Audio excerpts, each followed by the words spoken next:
Gisteren een aantal buien en buikjes. Vannacht mist, van de morgen betiet mist en dan is het wachtje op de zinnen.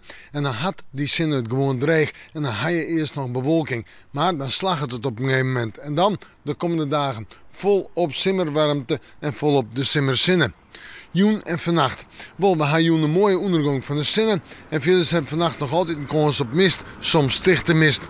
De temperaturen staan tussen de 9 en de 12 of 13 graden, de hoogste temperaturen op de eilonen. En er is net volle wind. Zwak krijgt 0 en 2, daar houdt het mee op. Meestentijds uit het zuidoosten mee. En dan zetten we terug naar morgen.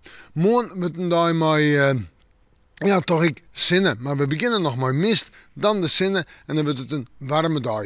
19 en 22 graden, dan hebben we het gewoon over simmertemperaturen. En de wind die komt morgen uit het zuiden en het zuidoosten mee, is zwak of matig. In de joentijd eerst nog een temperatuur om het bij de 18 of 19 graden hinnen, in de nacht weer mist.